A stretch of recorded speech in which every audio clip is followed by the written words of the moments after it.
warahmatullahi wabarakatuh anak-anak. Bagaimana kabarnya hari ini? Semoga kalian sehat selalu dan tetap semangat belajar dari rumah ya. Perkenalkan, nama saya Alifian Dia Oktaviani atau bisa dipanggil dengan nama Bu Alif. Nah, pada kesempatan kali ini kita akan membahas materi baru ya, yaitu sistem koordinat. Tujuan pembelajaran kita hari ini adalah siswa dapat menentukan posisi titik terhadap sumbu X dan sumbu Y. Sebelum kita memasuki materi, siapa sih sebenarnya yang menemukan koordinat Kartesius? Yang menemukan adalah René Descartes, yaitu seorang ahli matematika sekaligus filsuf asal negara Prancis yang berperan penting dalam menggabungkan aljabar dan geometri. Ia memperkenalkan ide baru untuk menggambarkan posisi titik atau objek pada suatu bidang yang kita kenal dengan koordinat Kartesius. Mari kita amati gambar berikut. Pada gambar tersebut terdapat dua sumbu yang saling bertegak lurus, di mana sumbu yang terbentuk secara horizontal dinamakan dengan sumbu X, dan sumbu yang terbentuk secara vertikal dinamakan dengan sumbu Y. Titik-titik pada bidang koordinat Kartesius memiliki jarak terhadap sumbu X dan sumbu Y. Coba sekarang kita amati posisi titik A, B, C, dan D.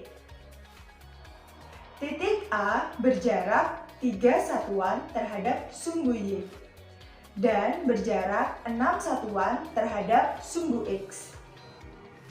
Titik B berjarak 4 satuan terhadap sumbu Y dan berjarak 4 satuan terhadap sumbu X. Titik C berjarak 4 satuan terhadap sumbu Y dan berjarak 3 satuan terhadap sumbu X. Dan yang terakhir adalah titik D. Titik D berjarak 6 satuan terhadap sumbu Y dan 5 satuan terhadap sumbu X. Setelah kita mengetahui jarak titik terhadap sumbu X dan sumbu Y, sekarang kita akan belajar untuk menuliskan posisi titik pada koordinat Kartesius. Posisi titik pada koordinat Kartesius ditulis dalam pasangan berurut X, Y, di mana bilangan X ini menyatakan jarak titik tersebut dari sumbu Y, dan bilangan Y menyatakan jarak titik tersebut terhadap sumbu X. Sumbu X dan sumbu Y membagi bidang koordinat Kartesius menjadi 4 kuadran, yaitu kuadran 1, 2, 3, dan 4. Di mana kuadran 1 koordinat X positif dan koordinat Y positif. Kuadran 2 koordinat X negatif dan koordinat Y positif. Kuadran 3 koordinat X negatif dan koordinat Y negatif. Kuadran 4 koordinat X positif dan koordinat Y negatif. Dari gambar tersebut, bagaimanakah cara kita untuk menentukan koordinat dari titik P dan titik Q? Titik P memiliki koordinat negatif 2,1, di mana koordinat X adalah negatif 2 dan koordinat Y adalah 1. Titik P berada di kuadran 2. Titik Q memiliki koordinat 2,3, di mana koordinat X adalah 2 dan koordinat Y adalah 3. Titik Q berada di kuadran 1. Sekarang, ayo kita menalar. Coba kalian amati gambar berikut ini. Amatilah kedudukan tiap-tiap titik terhadap kuadran pada koordinat Kartesius. Dan juga amati jarak titik terhadap sumbu X dan sumbu Y. Titik A memiliki koordinat 2,6.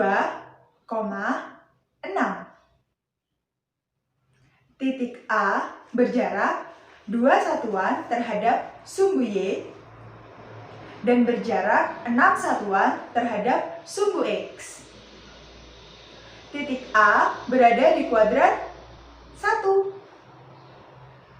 Titik B memiliki koordinat negatif 2,3. Titik B berjarak 2 satuan terhadap sumbu Y dan 3 satuan terhadap sumbu X. Titik B berada di kuadran 2. Titik C memiliki koordinat negatif 2, negatif 3. Titik C berjarak 2 satuan terhadap sumbu Y dan 3 satuan terhadap sumbu X. Titik C berada di kuadran 3. Titik D memiliki koordinat 5, negatif 4. Titik D berjarak 5 satuan terhadap sumbu Y dan 4 satuan terhadap sumbu X. Titik D berada di kuadran 4. Sekarang kita telah mengetahui cara untuk menentukan posisi titik terhadap sumbu X dan sumbu Y. Bagaimana? Gampang bukan? Agar kalian dapat memahami lebih dalam mengenai materi tentang koordinat kartesius, kalian dapat berlatih mengerjakan soal-soal mengenai koordinat kartesius di rumah ya. Sekian pembelajaran kita hari ini. Semoga ilmu yang kita pelajari hari ini dapat bermanfaat bagi kita semua. Wassalamualaikum warahmatullahi wabarakatuh.